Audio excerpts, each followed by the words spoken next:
Bismillahirrahmanirrahim. Assalamualaikum warahmatullahi wabarakatuh. Innal hamdalillahi nahmaduhu wa nasta'inuhu wa nastaghfiruh wa na'udzu billahi min shururi anfusina wa sayyiati a'malina. Man yahdihillahu fala mudhillalah wa man yudlil fala hadiyalah. Wa ashhadu an la ilaha illallah wahdahu la syarika lah. Wa ashhadu anna Muhammadan abduhu wa rasuluh sallallahu alaihi wa ala alihi wa sahabatihi ajma'in wa man tabi'ahum bi ihsanin ila yaumiddin amma ba'd. Fa ikhwani fid din wa akhwati fillah, kaum muslimin wal muslimat rahimani wa rahimakumullah. Semoga Allah Azza wa Jalla senantiasa mencurahkan rahmatnya kepada kita sekalian. Kita akan mempelajari satu surat yang sangat agung, yaitu surat Al-Kafirun, yang artinya orang-orang kafir. Terdapat di dalam Al-Quran di juz yang ke-30, dan di antara keutamaan surat ini adalah dianjurkan kita membaca surat ini setiap hari minimalnya 3 kali kita baca dalam 3 solat harian. Apa saja itu? Yang pertama, dianjurkan kita membacanya di awal hari pada solat sunnah fajar. Solat sunnah 2 rakaat sebelum subuh. Di rakaat yang pertama setelah Al-Fatihah dianjurkan kita membaca Qul ya ayyuhal kafirun sampai akhir surat, dan di rakaat yang kedua setelah Al-Fatihah dianjurkan kita membaca Al-Ikhlas. Ini yang pertama. Yang kedua, di awal malam pada solat sunnah ba'diyah maghrib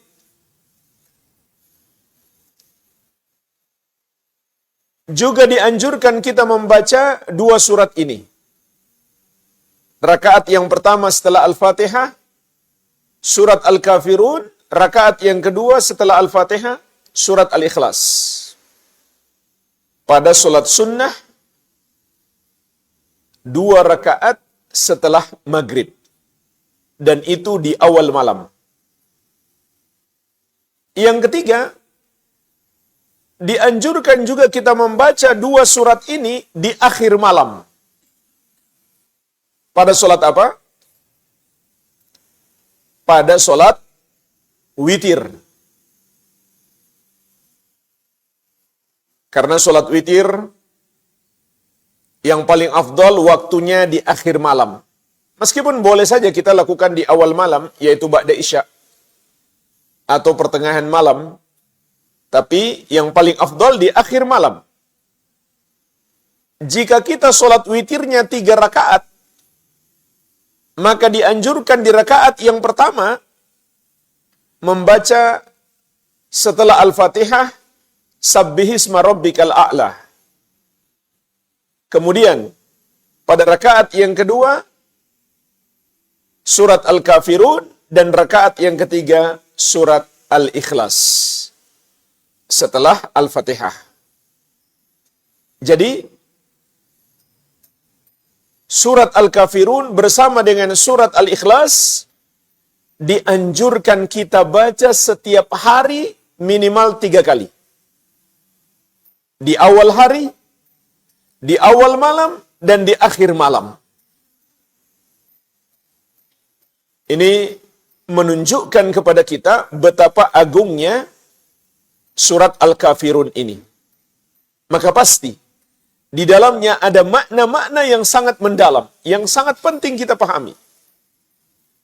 Kemudian yang keempat, pada sholat sunnah tawaf, setelah kita melakukan amalan yang sangat agung, melakukan tawaf di Baitullah, kita dianjurkan setelah itu melakukan sholat 2 rakaat dengan membaca 2 surat ini setelah Al-Fatihah. Rakaat yang pertama Al-Kafirun, rakaat yang kedua Al-Ikhlas.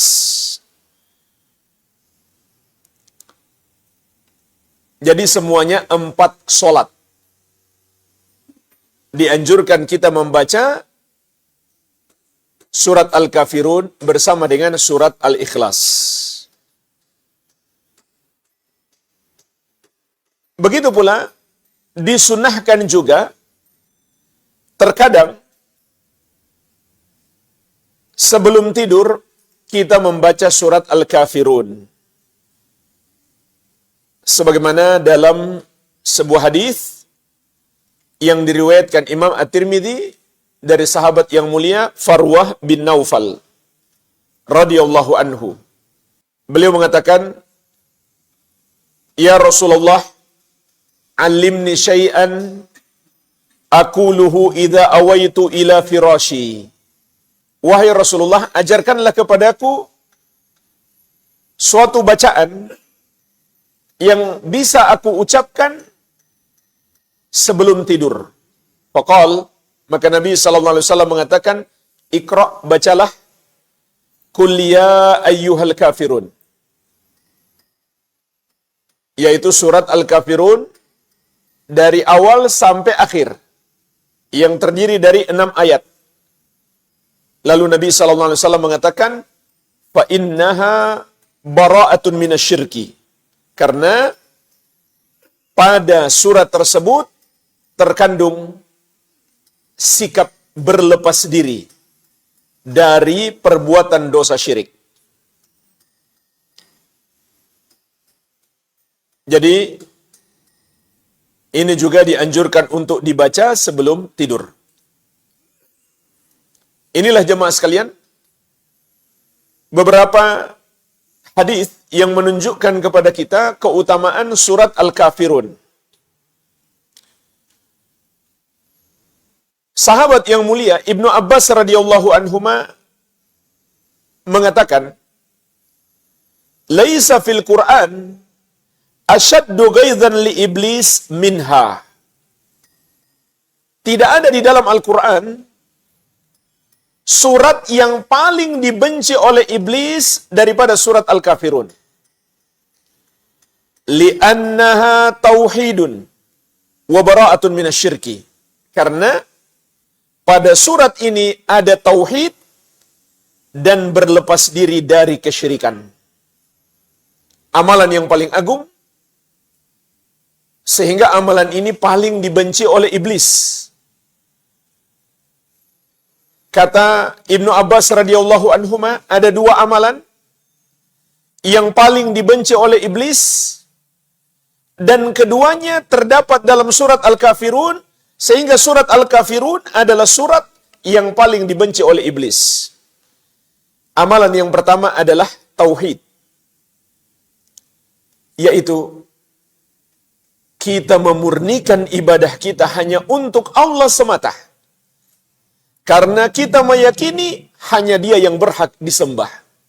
Semua yang disembah selain Dia adalah batil, salah, tidak benar. Sebab hanya Dia yang mencipta, menguasai dan mengatur seluruh makhluk. Hanya Dia pula pemilik nama-nama yang maha indah dan sifat-sifat yang maha mulia.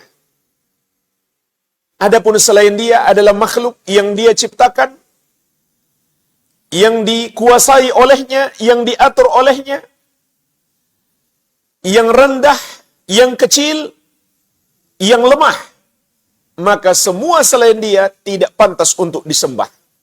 Inilah hakikat tauhid.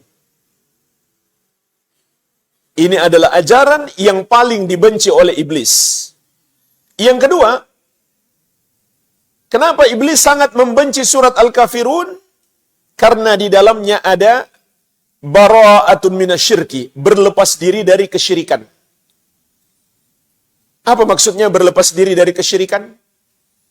Maksudnya adalah kita menyalahkan semua peribadahan kepada selain Allah. Kita mengingkari semua agama selain Islam. Kenapa? Karena semua agama selain Islam mengajarkan kesyirikan. Mengajarkan pemeluknya untuk menyembah kepada selain Allah Subhanahu wa ta'ala. Maka kita salahkan, kita ingkari semua perbuatan menyembah kepada selain Allah dan semua agama yang mengajarkannya, dan kita jauhi sejauh-jauhnya. Iblis membenci tauhid. Kalau kita membenci tauhid, maka kita kalau begitu pengikut iblis, na'udzubillah. Oleh karena itu jamaah sekalian, membenci satu ajaran Islam membatalkan keislaman. Sebagaimana Allah tegaskan di surat Muhammad ayat ke-9. Dzalika bi annahum karihu ma anzalallah fa ahbata a'malahum. Yang demikian itu, Allah sesatkan mereka karena mereka membenci ajaran yang Allah turunkan. Maka Allah menghapuskan amalan-amalan mereka.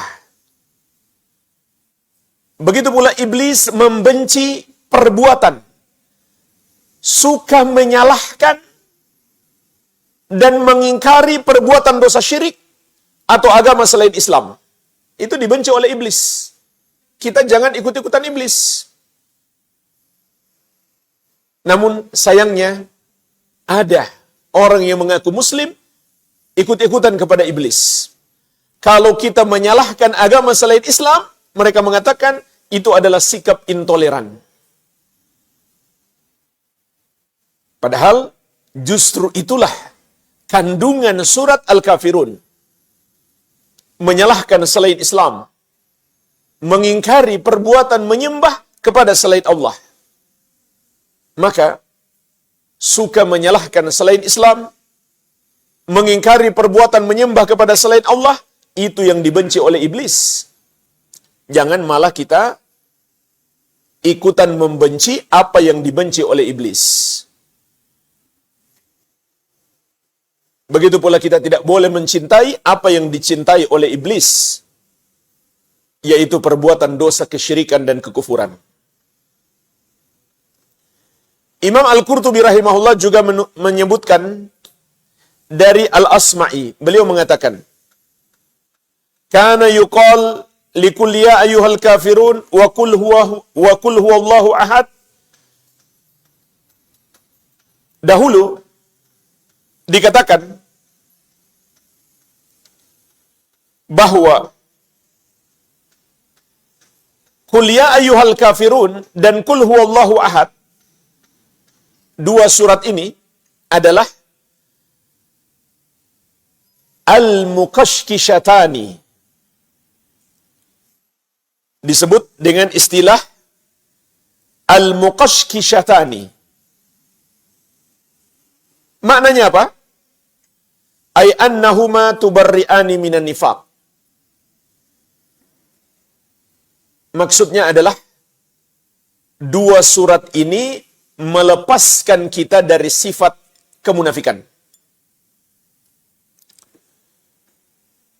Contoh sifat kemunafikan itu mengaku muslim, tapi membenarkan orang yang menyembah kepada selain Allah. Tidak menyalahkan orang yang menyembah kepada selain Allah. Tidak menganggap kafir non-muslim. Itu namanya kemunafikan. Hati yang condong kepada orang kafir. Mencintai mereka, loyal kepada mereka. Sebagaimana Allah ingatkan di surat An-Nisa, ayat 138-139. Basyiril munafiqina bi anna lahum adzaban alima alladzina yattakhiduna al-kafirina awliya'a min dunil mu'minin. kabarkan kepada orang-orang munafik itu, bagi mereka azab yang pedih, yaitu orang-orang yang menjadikan orang kafir sebagai wali-wali mereka, selain orang-orang yang beriman. Menjadikan orang kafir sebagai wali artinya bersikap loyal kepada mereka, mencintai mereka, mengangkat mereka menjadi pejabat, memilih mereka menjadi pemimpin, atau menunjuk mereka menjadi orang kepercayaan, atau menjadikannya sebagai teman dekat. Dan yang paling berbahaya, membenarkan agama mereka, atau perbuatan mereka menyembah kepada selain Allah. Maka ini adalah, kata Allah Subhanahu wa taala dalam Al-Qur'an, kemunafikan. Bukan toleransi, tapi kemunafikan. Jadi bedakan antara toleransi dan kemunafikan. Toleransi itu apa? Kita tidak zolim kepada mereka. Itu namanya toleransi. Kita berbuat adil kepada mereka. Dan di dalam syariat Islam, non-muslim yang tinggal di negeri kaum muslimin, apabila mereka tunduk kepada pemerintah kaum muslimin, mereka wajib dilindungi. Begitu pula termasuk dalam toleransi, kita masih boleh berbuat baik kepada mereka dengan syarat. Apa syaratnya? Ada 2. Syarat yang pertama, hanya dalam urusan dunia. Contoh, kita kasih makanan, atau pinjaman duit, atau obat-obatan, bukan membantu dalam urusan agama mereka. Seperti mereka mau merayakan hari besar mereka, kemudian kita bantu, maka itu bukan toleransi, tapi menolong dalam dosa. Dan itu hukumnya haram, disepakati oleh seluruh ulama Islam, tidak ada perbedaan pendapat. Syarat yang kedua, kita boleh berbuat baik kepada orang kafir yang tidak memerangi dan memusuhi Islam dan umat Islam. Itulah batasan toleransi.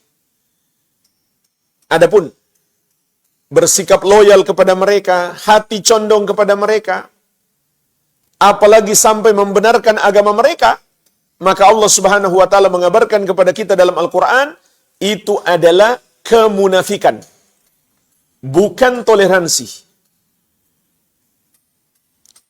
Inilah jemaah sekalian, penjelasan ulama tentang pentingnya surat Al-Kafirun. Lalu bagaimana sebab turunnya surat ini?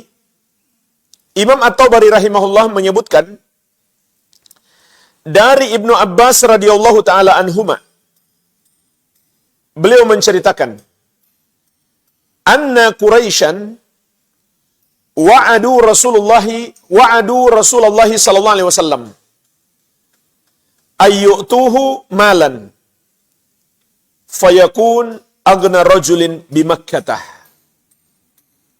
Bahwasanya orang-orang musyrik Quraisy menjanjikan kepada Rasulullah sallallahu alaihi wasallam untuk diberi harta, sehingga beliau menjadi orang paling kaya di kota Makkah. Wa yuzawwijuhu ma arada minan nisa, dan mereka juga akan menikahkan beliau dengan wanita mana saja yang beliau kehendaki. Wa yati'u aqibahu, dan mereka akan menjadi pengikut beliau. Artinya beliau akan diangkat sebagai pemimpin mereka, sebagai raja mereka. Faqala lahu, mereka pun berkata kepada beliau, hadza laka indana ya Muhammad, wa kuffa an syatmi alihatina, fala tadhkurha bisu'in. Inilah yang kami akan berikan kepada kamu, wahai Muhammad, dengan syarat kamu berhenti mencaci maki Tuhan-Tuhan yang kami sembah, maka jangan kamu sebutkan tentang Tuhan-Tuhan kami yang mengandung keburukan.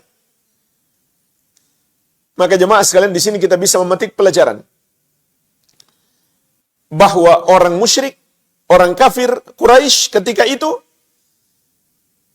memahami arti la ilaha illallah.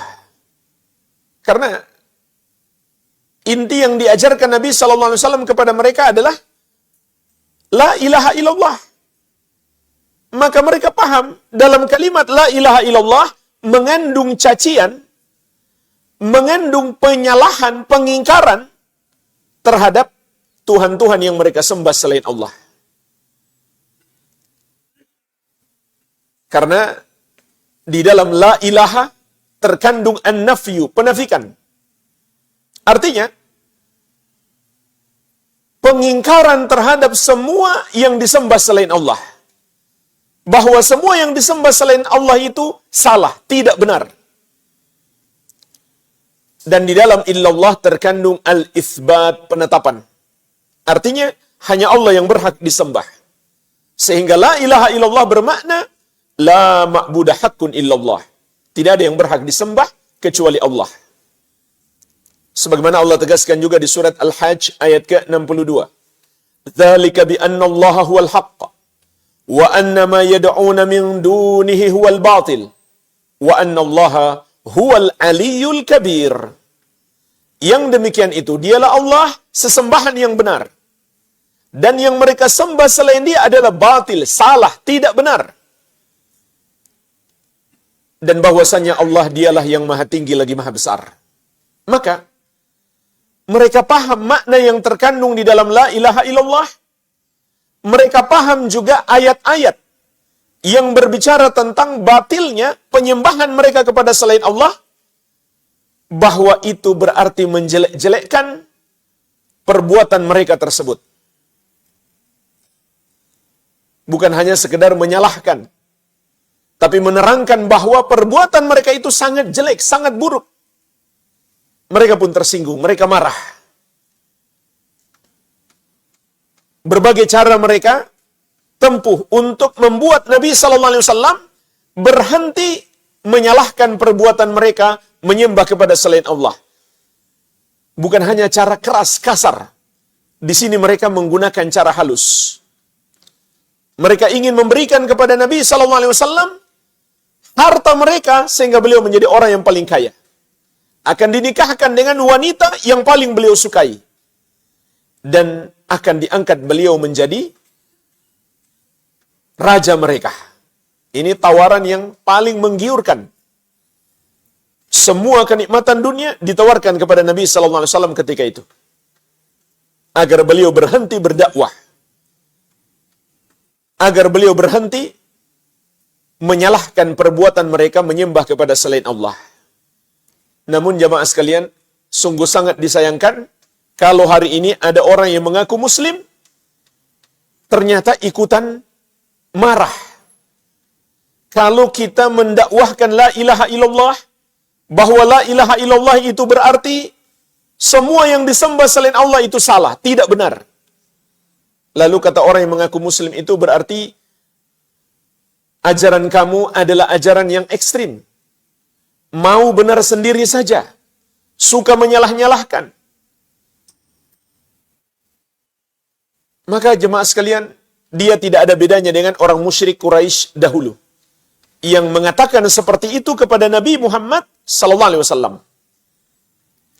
Jadi, mereka mengatakan, wahai Muhammad, kami akan berikan ini semuanya kepadamu dengan syarat kamu berhenti menyalahkan perbuatan kami menyembah kepada selain Allah Subhanahu wa taala. Fa in lam taf'al fa inna na'ridu 'alaika khaslatan wahidah. Tapi kalau kamu tidak terima, maka kami masih ada satu penawaran lagi.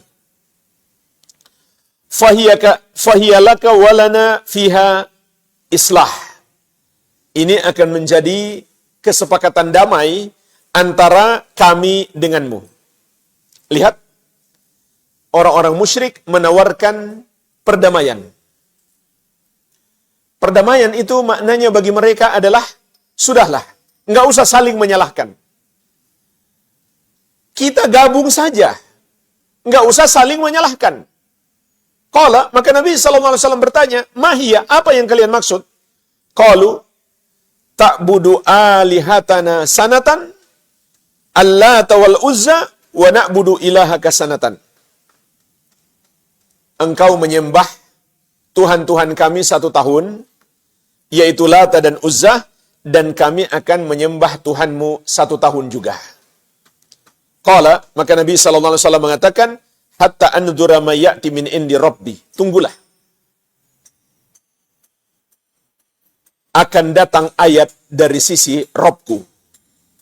Tunggulah sampai datang ayat dari sisi Rabbku. Jadi Nabi SAW tidak menjawab mereka. Tunggu saja. Allah yang akan menjawab langsung. Faja'al wahyu minal lauhil mahfudz. Maka datanglah al-wahyu dari Allahul Mahfudz, dimulai dengan Qul ya ayyuhal kafirun. As-surah sampai akhir surat. Wa anzalallahu, dan juga Allah turunkan bersamaan dengan itu surat Az-Zumar ayat 64 sampai 66. Jadi jemaah sekalian, terhadap kisah ini diturunkan 2 surat. Yang pertama surat Al-Kafirun secara lengkap ayat 1 sampai ke 6. Yang kedua 3 ayat dalam surat Az-Zumar 64 sampai 66. Allah Subhanahu wa taala berfirman, "Qul," katakan kepada mereka, "Afa ghairallahi ta'muruni a'bud Afa ghairallahi ta'muruni a'budu ayyuhal jahilun?" Apakah selain Allah kamu perintahkan aku untuk menyembahnya, wahai orang-orang bodoh? Jadi lihat jemaah sekalian, jawaban dari Allah Subhanahu wa taala dalam 2 ayat menyebut panggilan apa yang layak untuk mereka.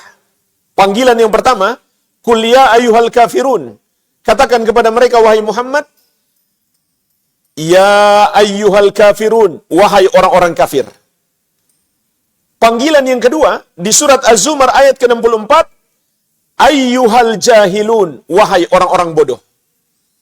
Jadi bayangkan mereka apa gak tambah marah itu. Sudah selama ini Nabi SAW menyalah-nyalahkan perbuatan mereka menyembah kepada selain Allah. Mereka masih lagi dipanggil dengan wahai orang-orang kafir dan wahai orang-orang bodoh. Sehingga kata Al-Qurtubi rahimahullah dalam tafsir beliau, "Idz kana ar-rasul alaihi salam ya'tamiduhum fi nadihim fayaqulu lahum, ya ayyuhal kafirun." Ketika itu Rasulullah SAW sengaja datang ke tempat mereka berkumpul, ke tempat musyawarah mereka, seraya mengatakan kepada mereka, ya ayyuhal kafirun, wahai orang-orang kafir. Wa huwa ya'lam annahum yaghdabuna min an yunsabu ilal kufri. Padahal Nabi SAW mengetahui mereka marah kalau dinisbatkan kepada kekufuran. Mereka akan sangat marah kalau dipanggil sebagai orang-orang kafir. Tapi beliau tidak peduli. Beliau tetap menjalankan perintah Allah Subhanahu wa taala. Panggil mereka, wahai orang-orang kafir. Masih ditambah lagi, panggil mereka ayyuhal jahilun, wahai orang-orang jahil. Kemudian ayat berikutnya yang juga turun, walaqad uhiya ilaika wa ilal ladzina min qablika la in asyrakta la yahbatanna 'amaluka wala takunanna minal khasirin. Dan sungguh telah diwahyukan kepadamu wahai Muhammad dan kepada para nabi sebelummu, kalau kamu berbuat syirik, terhapuslah amalanmu dan kamu termasuk orang-orang yang merugi. Ini ancaman Allah kepada Nabi Muhammad SAW. Kalau mau menuruti ajakan mereka, maka amalan beliau akan terhapus dan beliau akan termasuk orang-orang yang merugi. Tentu ancaman ini juga ditujukan kepada kita. Andai kita berbuat syirik, menyembah kepada selain Allah Subhanahu wa taala, maka seluruh amal ibadah kita akan terhapus. Kalau amalan Nabi sallallahu alaihi wasallam saja yang begitu banyak akan terhapus, bagaimana lagi dengan amalan kita? Balillaha fa'bud wa kum minasyakirin. Bahkan kepada Allah saja hendaklah engkau menyembah wahai Muhammad dan jadilah termasuk orang-orang yang bersyukur. Surat Az-Zumar ayat 64 sampai 66, 3 ayat turun bersama dengan Qul ya ayyuhal kafirun. Jadi inilah jemaah sekalian, kisah awal atau sebab turunnya surat Al-Kafirun. Karena adanya tawaran dari orang-orang musyrik kepada Nabi Muhammad SAW. Maka Allah turunkan surat ini. Cuma surat ini tidaklah bermakna ketika kita berjumpa dengan orang kafir, kita dianjurkan memanggil mereka wahai orang-orang kafir. Tidak bermakna demikian ya. Karena Nabi SAW tidak pula mengamalkan seperti itu dalam setiap perjumpaan beliau dengan orang kafir. Ketika beliau mendakwahi pamannya Abu Thalib, maka beliau panggil dengan ya ammi, wahai pamanku. Qul la ilaha illallah, ucapkan la ilaha illallah. Kalimatan uhajjalaka biha indallah, satu kalimat yang dengannya aku akan berhujjah untukmu di hadapan Allah. Tapi sayangnya Abu Thalib sampai mati tidak masuk Islam. Adapun Nabi SAW memanggil mereka wahai orang-orang kafir, itu karena ada konteksnya. Untuk menjawab tawaran mereka. Sehingga Allah menyuruh beliau untuk menegaskan, kalian itu kafir, sementara kami beriman, maka tidak mungkin kita bersatu. Jadi, itu konteksnya. Maka bukan termasuk disyariatkan ketika berjumpa orang kafir, kita panggil dia wahai kafir. Mungkin itu yang dibayangkan oleh sebagian orang bodoh, sehingga mereka bahkan sampai mengusulkan sebutan kafir untuk non-muslim itu diganti saja. Cukup sebut non-muslim. Jangan sebut kafir. Karena mungkin bayangan mereka, kalau berjumpa dengan orang kafir harus panggil wahai kafir. Padahal tidak demikian.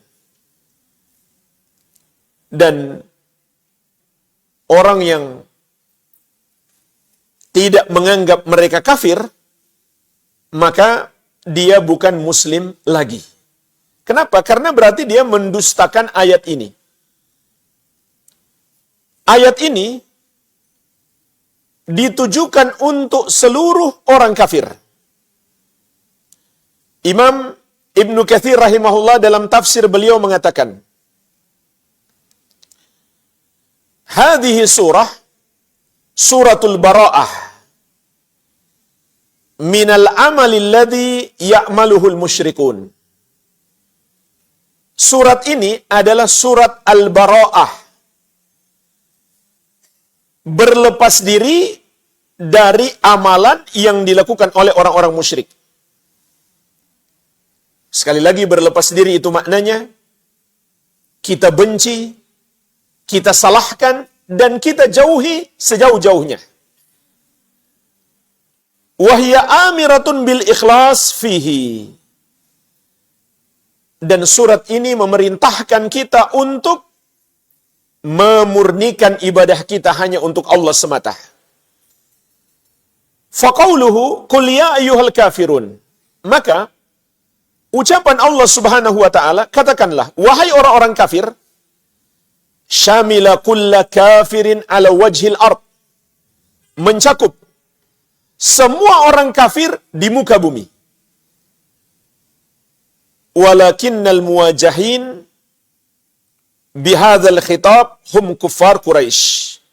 Akan tetapi awal ditujukan surat ini kepada orang-orang kafir Quraisy. Namun surat ini berlaku ditujukan kepada seluruh orang kafir.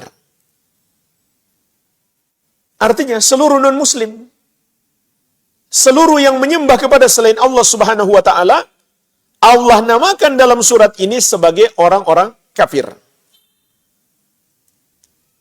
Sebagaimana juga di ayat yang lain sangat banyak Allah tetapkan non-muslim itu semuanya kafir. Di antaranya dalam surat Al-Bayyinah ayat ke-6. Innal ladzina kafaru min ahlil kitabi wal musyrikina fi nari jahannam khalidina fiha ulaika hum syarrul bariyah.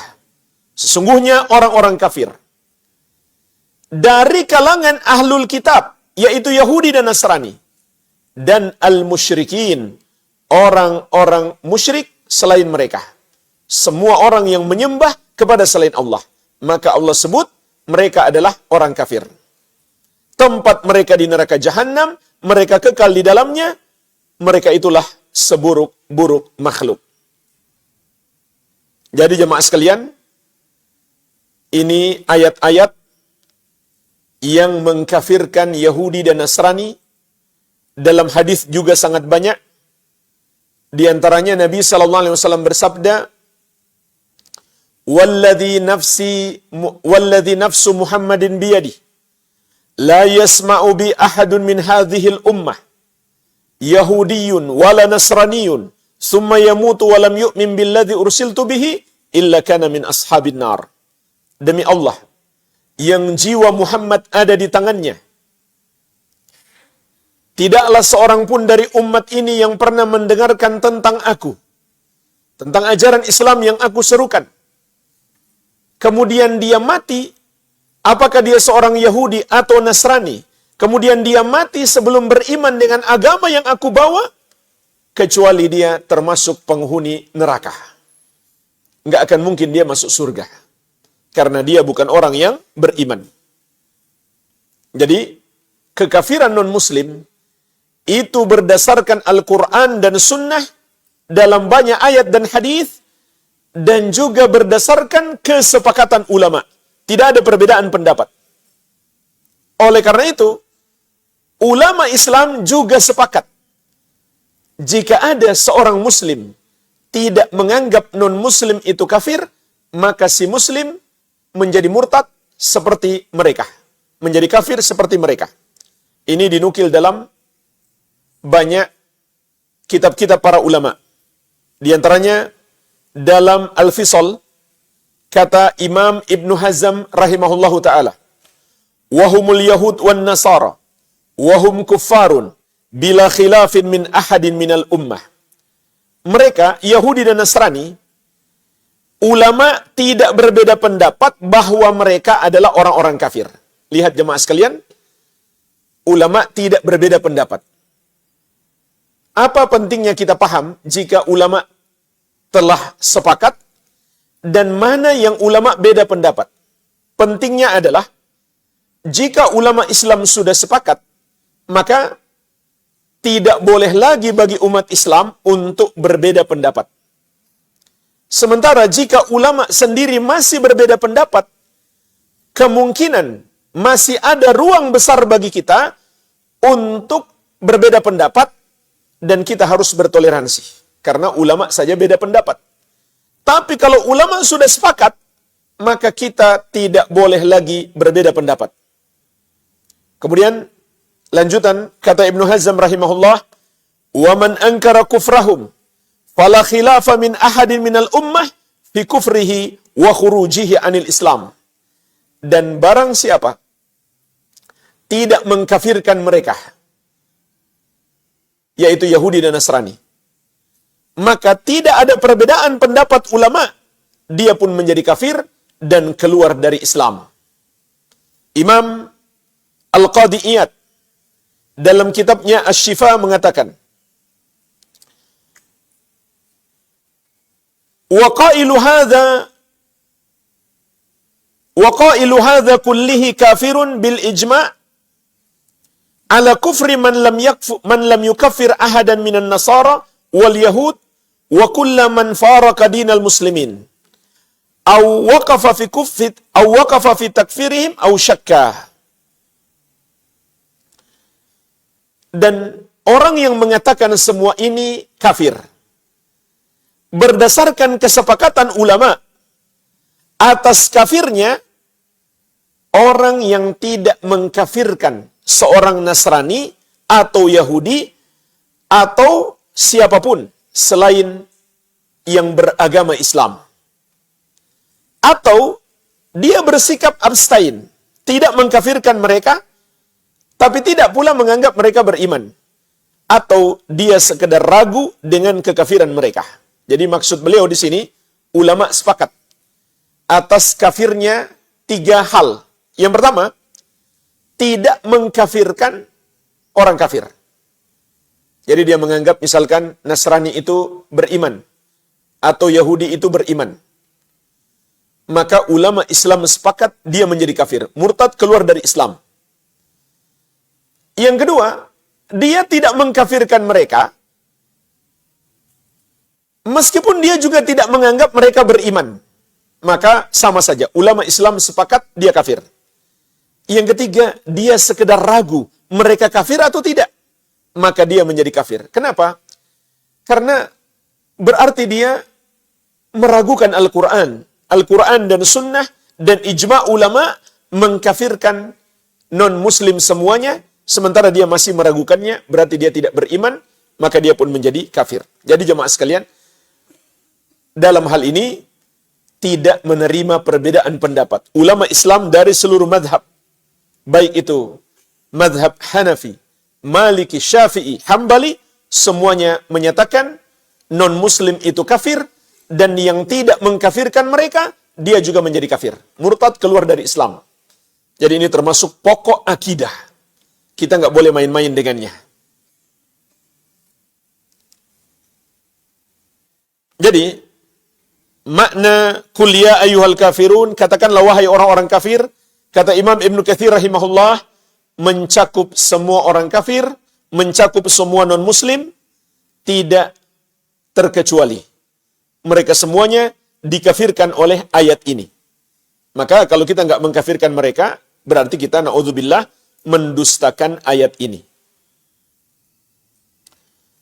Kemudian ayat yang kedua, la a'budu ma ta'budun.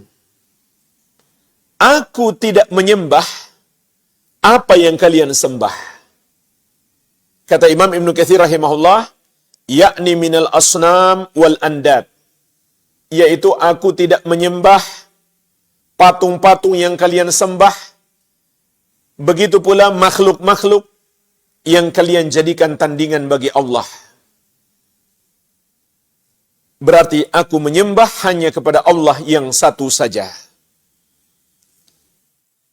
Imam As-Sa'di rahimahullah dalam tafsir beliau mengatakan, ayatabarra mimma kanu ya'buduna min dunillah zahiran wa batinan. Maksud ayat ini, wahai Muhammad, berlepas dirilah dari apa yang mereka sembah selain Allah, baik secara zahir maupun secara batin.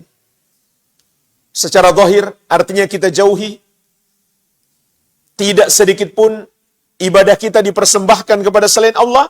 Secara batin artinya kita salahkan dan kita benci perbuatan mereka menyembah kepada selain Allah. Itu makna la a'budu ma ta'budun. Ayat yang ketiga, wala antum abiduna ma a'bud. Dan kalian pun bukanlah orang-orang yang menyembah apa yang aku sembah. Wa huwa Allahu, kata Ibnu Katsir rahimahullah, wa huwa Allahu wahdah la syarikalah. Yang aku sembah adalah Allah yang satu saja, tidak ada sekutu baginya. Jemaah sekalian, mengapa Nabi SAW, begitu pula kita, diperintahkan untuk menyatakan, kalian, wahai orang-orang musyrik, tidaklah menyembah apa yang aku sembah, yaitu Allah Subhanahu wa ta'ala. Padahal jemaah sekalian, orang-orang musyrik di masa Nabi SAW itu masih menyembah Allah. Kalau kita baca dalam sirah Nabi sallallahu alaihi wasallam, orang-orang musyrik di masa beliau itu masih menyembah Allah. Bukan mereka tidak menyembah Allah sama sekali, bukan. Mereka masih menyembah Allah Subhanahu wa taala. Mereka memuliakan Allah. Dan mereka juga memuliakan Ka'bah karena mereka tahu itu adalah Baitullah, rumah Allah Subhanahu wa taala. Dan itulah sebabnya Abraha ingin menghancurkan Ka'bah. Kenapa? Dia ingin memalingkan orang-orang Arab musyrik ini kepada gereja. Karena Abraha itu, dia adalah salah satu gubernurnya Romawi. Kekuasaan Romawi ketika itu luar biasa. Sampai ke negeri Yaman, negeri Syam, negeri Habasyah. Itu di bawah jajahan Romawi. Maka Abraha membangun sebuah gereja besar di Yaman dengan harapan orang-orang musyrik Arab mau datang ke gerejanya dan meninggalkan Ka'bah. Yang terjadi malah sebaliknya. Itu membuat orang-orang Arab marah dan mengotori gerejanya Abraha. Itulah yang membuat Abraha marah besar sampai menyusun pasukan bergajah untuk menghancurkan Ka'bah. Di sepanjang perjalanan, Abraha dihadang oleh suku-suku Arab demi melindungi Ka'bah. Karena mereka tahu itu adalah rumah Allah. Sementara orang musyrik Quraisy yang tinggal di sekitar Ka'bah, mereka mengungsi. Mereka mengungsi karena satu keyakinan kepada Allah. Apa kata mereka? Rumah ini kan rumah Allah. Maka pasti Allah mampu melindunginya. Dan kami tidak berani berdekat-dekat dengan orang yang akan dihancurkan oleh Allah Subhanahu wa taala supaya kami nggak kena azab. Jadi mereka menjauh karena takut Allah mendatangkan azab kepada Abraha dan bala tentaranya dan mereka juga kena. Lihat keyakinan mereka kepada Allah Subhanahu wa taala. Mereka yakin Allah Maha Kuat, mampu menghancurkan Abraha dan pasukannya yang tidak sanggup dihadapi oleh seluruh bangsa Arab ketika itu. Dan subhanallah keyakinan mereka terbukti. Jadi, orang-orang musyrik Quraisy ini bukan tidak mengenal Allah, bukan tidak beriman kepada Allah sama sekali. Mereka masih memiliki sisi keimanan. Mereka melindungi Ka'bah, mereka beribadah kepada Allah di Ka'bah. Mereka juga melakukan haji. Tapi bersamaan dengan itu mereka juga menyembah kepada patung-patung. Jadi mereka menyembah Allah dan menyembah patung-patung. Maka ibadah mereka menyembah kepada Allah Subhanahu wa taala itu terhapus, tidak diterima oleh Allah Subhanahu wa taala dan mereka tetap dianggap sebagai orang kafir. Tapi kenapa ayat mengatakan kalian tidaklah menyembah siapa yang aku sembah? Maka Imam As-Sa'di rahimahullah dalam tafsir beliau mengatakan li adami ikhlasikum fi ibadati li adami ikhlasikum fi ibadatihi, karena kalian tidak memurnikan ibadah kalian kepada Allah Subhanahu wa taala. Fa ibadatukum lahu al-muqtarina bisyirki la tusamma ibadah. Maka ibadah kalian yang tercampur dengan kesyirikan tidaklah dinamakan ibadah. Jadi jemaah sekalian, ini pelajaran penting bagi kita. Meskipun orang-orang musyrik Quraisy masih menyembah Allah, tapi pada saat yang sama mereka berbuat syirik, mereka menyembah kepada selain Allah, maka Allah mengatakan wala antum abiduna ma a'bud. Katakan kepada mereka, wahai Muhammad, kalian tidaklah menyembah siapa yang aku sembah. Artinya perbuatan mereka menyembah Allah tidaklah pantas disebut ibadah karena tidak mereka murnikan hanya untuk Allah semata.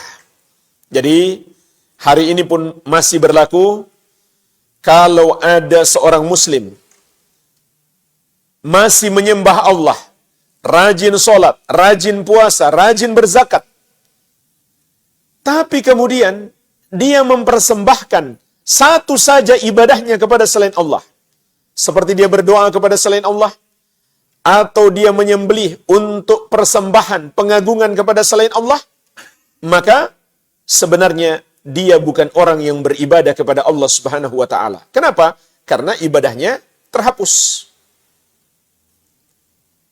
Tadi saya sudah sebutkan di antara dalilnya. Ibadah itu terhapus karena perbuatan dosa syirik. Yaitu surat Az-Zumar ayat ke-65. La in asyrakta la yahbatanna amaluka. Kalau kamu berbuat syirik, maka terhapuslah amalanmu. Begitu pula surat Al-An'am ayat 88. Walau asyraku lahabita anhum ma kanu ya'malun. Andai mereka berbuat syirik, terhapuslah amalan yang mereka kerjakan. Dan semua amalan yang akan mereka lakukan selama mereka belum bertobat dari dosa syirik, maka amalan mereka tidak diterima. Dalam surat At-Taubah ayat ke-54, Allah Subhanahu wa taala berfirman, "Wa ma mana'ahum an tuqbala minhum nafaqatuhum illa annahum kafaru billahi wa birasulih." Dan tidak ada yang menghalangi diterimanya sedekah-sedekah mereka kecuali karena mereka kafir kepada Allah dan Rasulnya. Dan sebesar-besarnya kekafiran adalah menyembah kepada selain Allah Subhanahu wa taala atau menuhankan selainnya. Sehingga jemaah sekalian, di masa jahiliyah dahulu ada dua orang terkenal yang suka sekali berbuat baik kepada orang lain. Saking baiknya mereka kepada orang lain sehingga mereka menjadi sangat terkenal. Yang pertama, seorang Nasrani Arab yang bernama Hatim At-Ta'i. Dia sangat terkenal karena kedermawanannya. Yang kedua, seorang musyrik Quraisy yang bernama Abdullah bin Jud'an.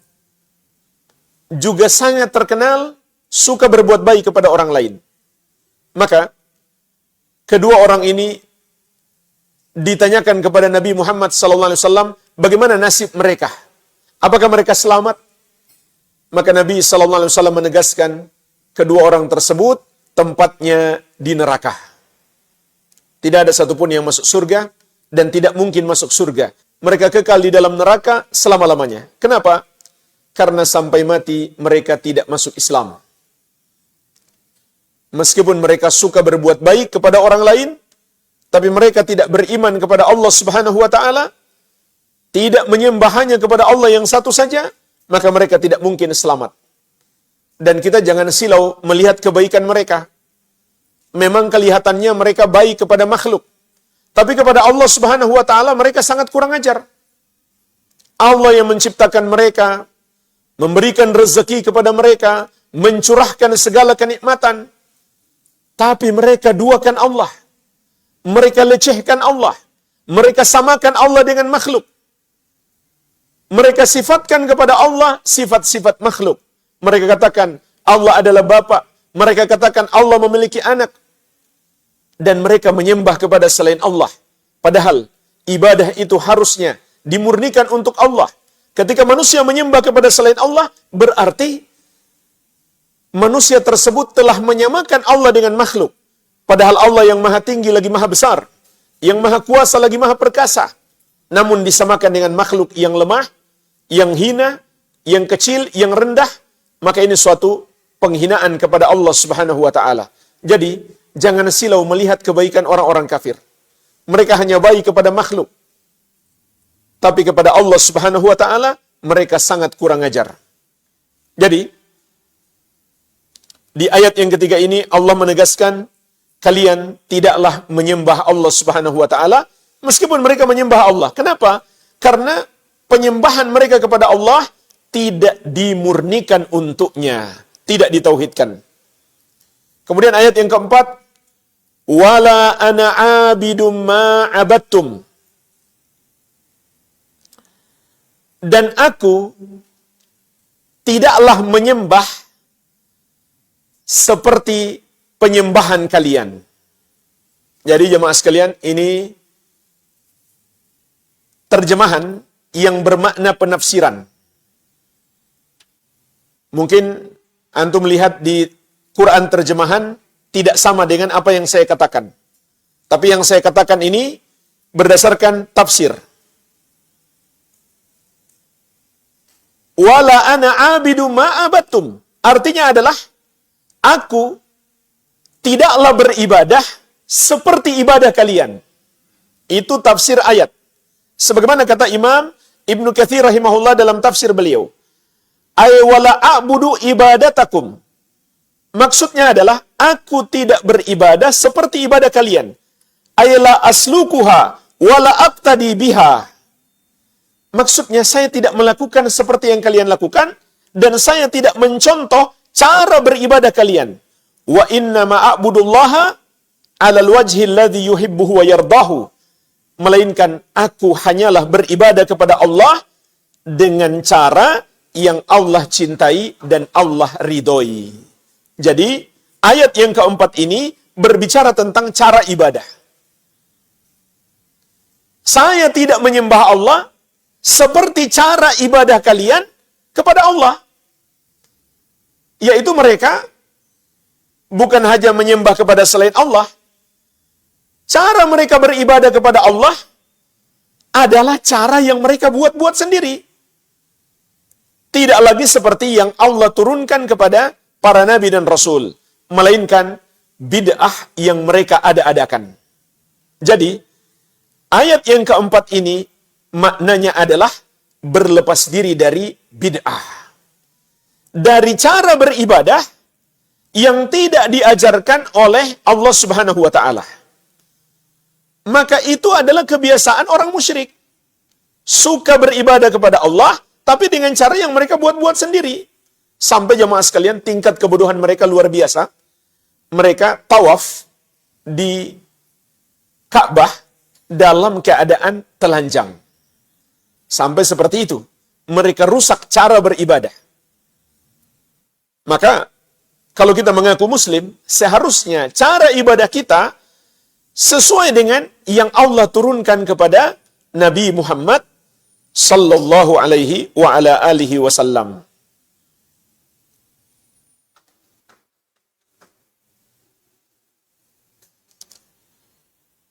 Begitu pula ayat yang berikutnya, wala antum abiduna ma a'bud.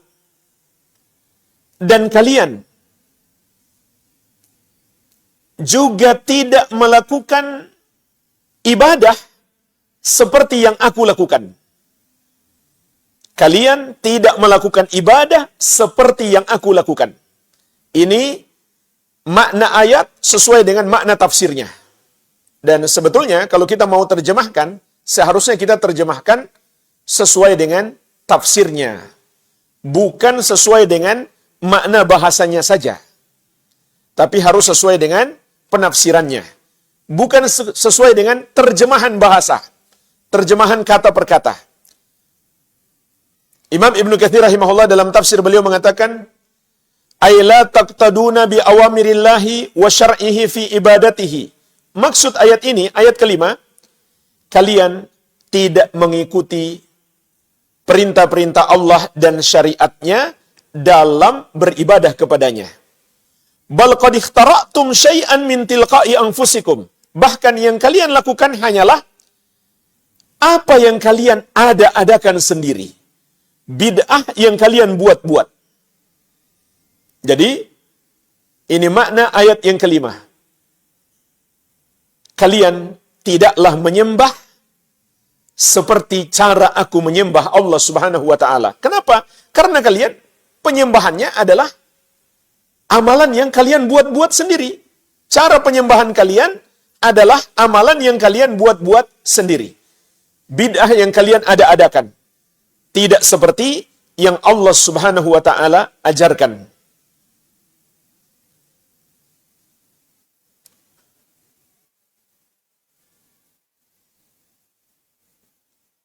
Kama qala ta'ala, kata Imam Ibnu Katsir rahimahullah, sebagaimana firman Allah di ayat yang lain, di surat An-Najm ayat ke-23. Iyattabi'una illa dhanna wa matahwal anfus, wa laqad ja'ahum min rabbihimul huda. Tidaklah yang mereka lakukan, tidaklah yang mereka ikuti, kecuali persangkaan mereka dan apa yang diinginkan oleh hawa nafsu mereka.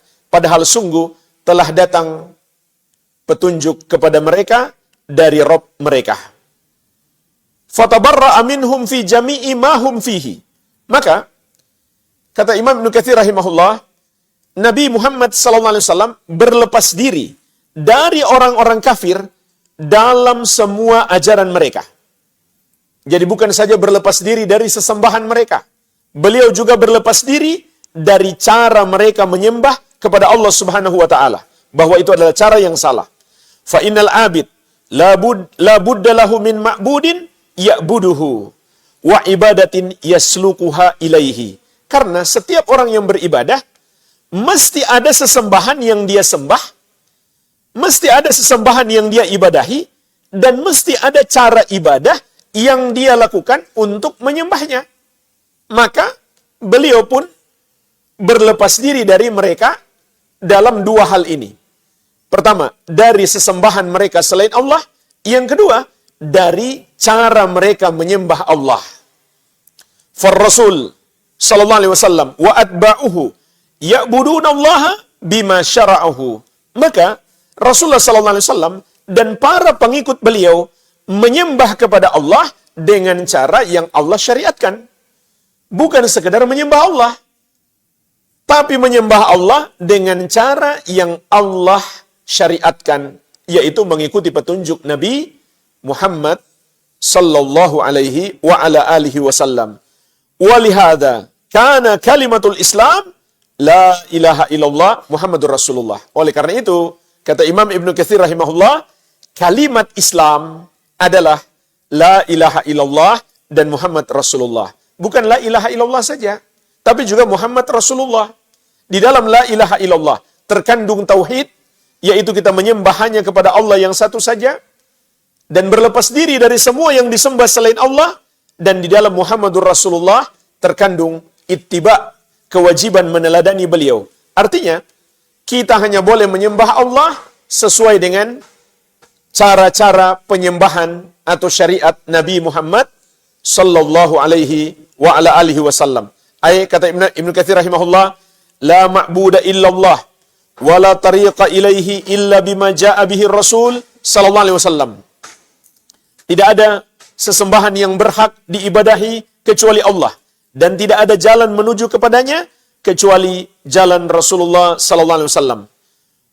Wal musyrikuna ya'buduna ghairallah ibadatan lam ya'zam bihallah. Sedangkan orang-orang musyrik, mereka menyembah kepada selain Allah dengan ibadah yang tidak Allah izinkan. Jadi kesalahannya mereka bukan hanya menyembah kepada selain Allah, mereka pun melakukan penyembahan kepada Allah dengan cara yang tidak Allah syariatkan. Maka makna ayat yang kedua dan ketiga, berlepas diri dari peribadahan kepada selain Allah, sedangkan makna ayat yang keempat dan kelima, berlepas diri dari cara mereka menyembah kepada Allah Subhanahu wa taala, yaitu cara yang bid'ah yang mereka ada-adakan, tidak mencontoh Nabi Muhammad sallallahu alaihi wa ala alihi wasallam. Dan Imam Al-Qurtubi rahimahullah juga mengatakan sebagaimana yang dikatakan oleh Imam Ibnu Katsir,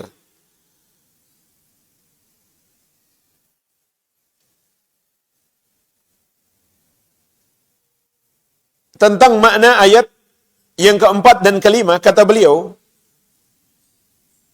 huruf ma, yaitu mim dan alif, pada wala ana abidu ma abattum wala antum abiduna ma a'bud, pada ayat yang keempat dan kelima, itu adalah ma masdariyah.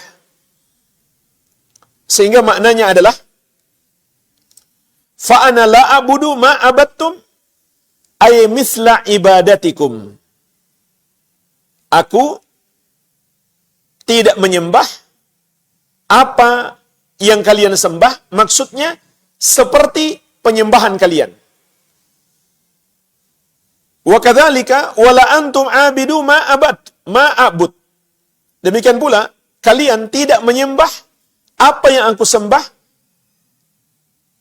Kata beliau, ini juga sama maknanya, masdariyah aidan. Maknahu wala antum abiduna mithla ibadati allati hiya tauhid. Kalian tidaklah menyembah seperti ibadahku kepada Allah, yaitu mentauhidkan Allah Subhanahu wa taala. Jadi kesimpulannya, ayat ke-4 dan ke-5 adalah berlepas diri dari perbuatan mereka atau cara mereka menyembah kepada Allah Subhanahu wa taala, yaitu cara yang tidak Allah syariatkan. Kemudian kita masuk ayat yang terakhir, ayat yang ke-6. Lakum dinukum waliyadin.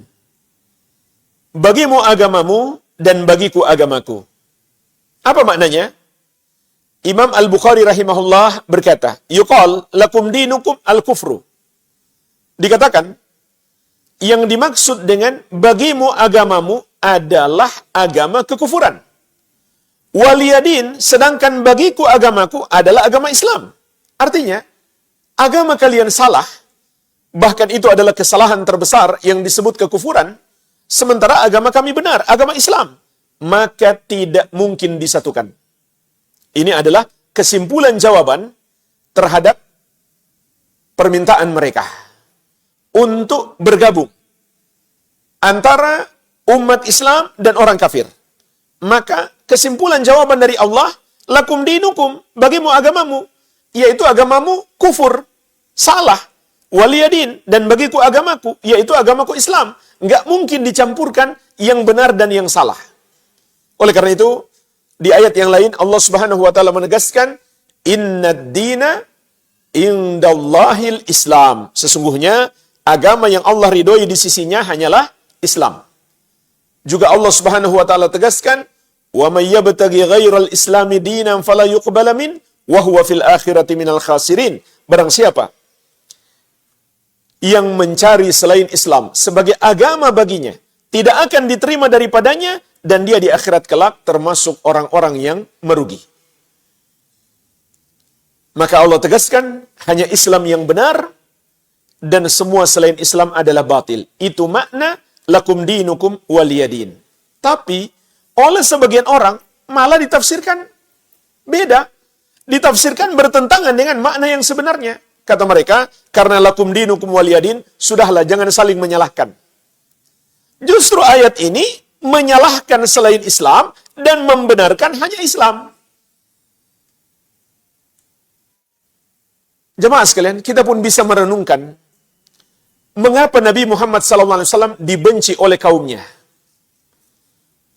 Mereka bukan hanya membenci beliau, mereka mengambil tindakan fisik. Setelah cara halus tidak mempan, ditawarkan semua kekayaan dunia, kenikmatan dunia, tidak mempan. Ditawarkan persatuan, tidak mempan. Mereka pun menggunakan cara kasar. Mereka caci maki beliau. Mereka lempari beliau dengan batu, dengan kotoran. Mereka sakiti beliau. Bahkan mereka sudah bersepakat untuk membunuh beliau.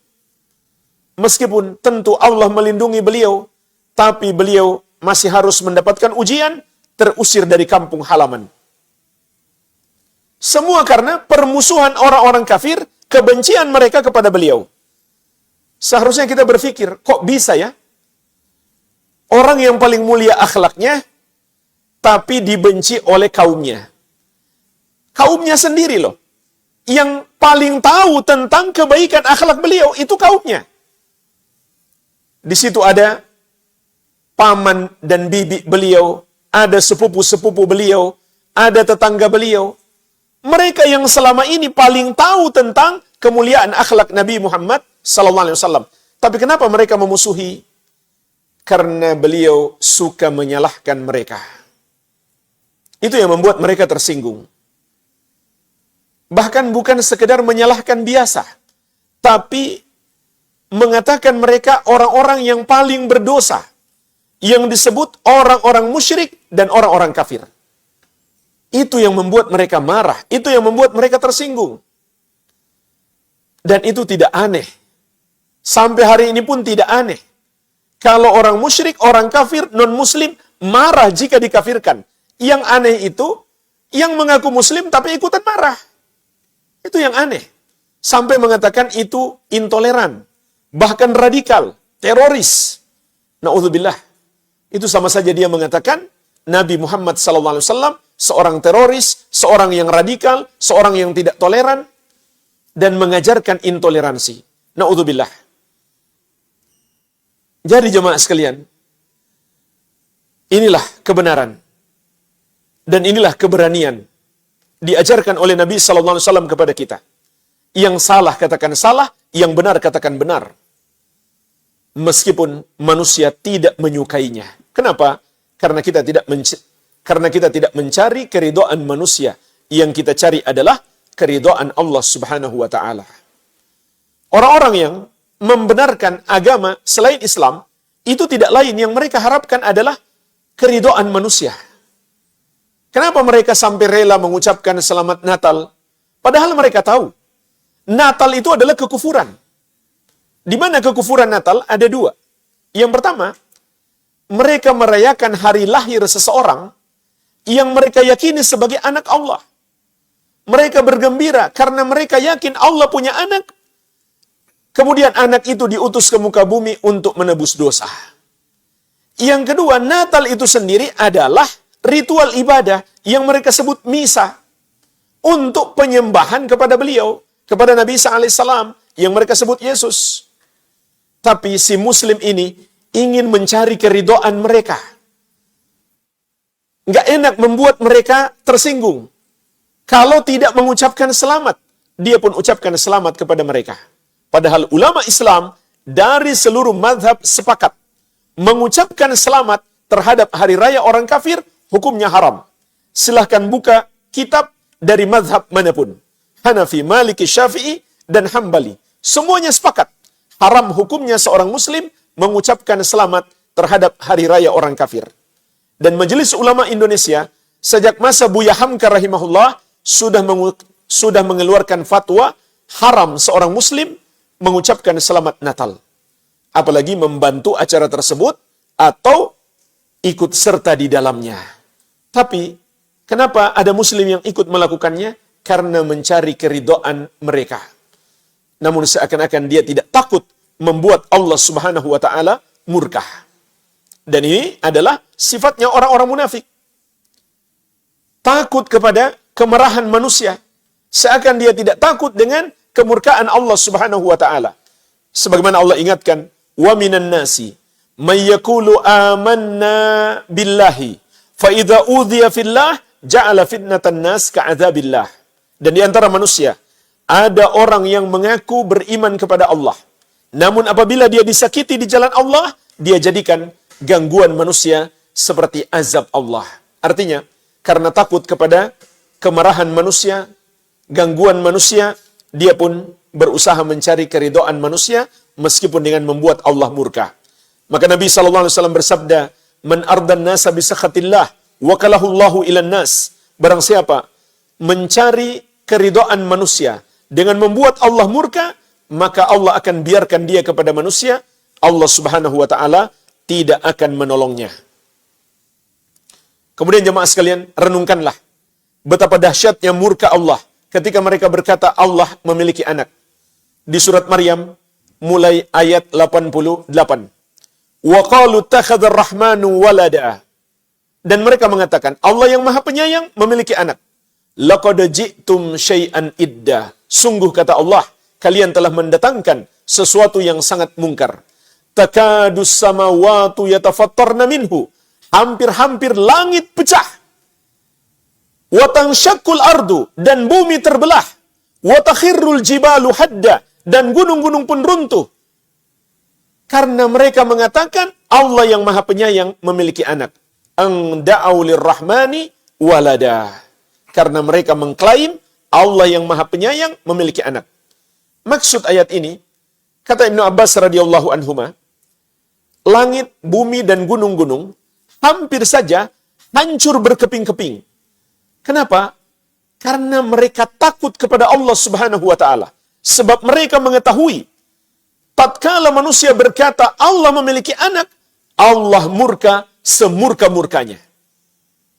Kalaulah Allah tidak menahan bumi, langit, kalaulah Allah tidak menahan langit, bumi, dan gunung-gunung, niscaya sudah hancur berkeping-keping. Kalau langit dan bumi hancur, maka otomatis kita pun ikut hancur. Tapi Allah yang Maha Penyayang masih menahannya. Ini menunjukkan kepada kita betapa dahsyatnya murka Allah ketika manusia berkata Allah punya anak. Maka nggak masuk akal Allah sedang murka semurka-murkanya. Lalu ketika mereka rayakan, orang yang mereka yakini sebagai anak Allah itu, hari ulang tahunnya, kita ucapkan selamat. Itu nggak masuk akal, jemaah sekalian. Andai ada orang yang korupsi, nggak masuk akal kalau kita katakan kepadanya, selamat, Anda sekarang kaya raya. Karena korupsi Anda belum ketahuan. Boleh nggak kita ucapkan seperti itu? Nggak boleh kan? Yang seharusnya apa yang kita katakan? Bertobatlah kepada Allah Subhanahu wa ta'ala. Perbuatanmu itu sangat buruk. Segera bertobat sebelum kematian datang menjemputmu. Kembalikan uang negara. Kembalikan uang rakyat. Itu yang kita katakan kepadanya, bukan ucapkan selamat. Maka meyakini Allah punya anak dan bikin acara untuk menyembahnya, itu dosa yang jauh lebih besar daripada korupsi. Korupsi saja sudah dosa besar yang wajib kita benci. Namun dosa kekufuran kepada Allah Subhanahu wa ta'ala itu jauh lebih besar. Harus lebih kita benci dibandingkan dosa selain kesyirikan dan kekufuran. Jadi kalau kita paham betul makna yang terkandung di dalam kalimat atau surat Al-Kafirun, maka kita benar-benar akan memiliki tauhid dan terlepas dari dosa yang paling besar, yaitu dosa syirik, dan itulah syarat seseorang masuk surga. Syarat seseorang masuk surga, dia membawa tauhid tanpa membawa dosa kesyirikan dan kekufuran sedikit pun. Sebagaimana sabda Nabi SAW, "Man laqiyallaha la yushriku bihi syai'an dakhalal jannah, wa man laqiyahu yushriku bihi syai'an dakhalan nar." Barang siapa berjumpa dengan Allah tanpa mempersekutukannya dengan sesuatu apapun, maka dia pasti masuk surga. Dan barang siapa berjumpa dengan Allah dengan membawa dosa syirik, maka dia pasti masuk neraka.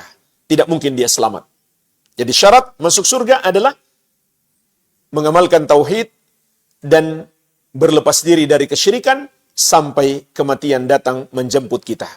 Walhamdulillah, inilah tafsir ringkas surat Al-Kafirun. Wallahu alam, semoga bermanfaat. Lebih dan kurangnya saya mohon maaf. Wabillahi taufik.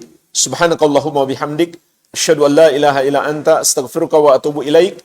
Wa sallallahu ala nabiyina Muhammadin wa alihi wa sallam. Walhamdulillahi rabbil alamin. Wassalamu alaikum warahmatullahi wabarakatuh.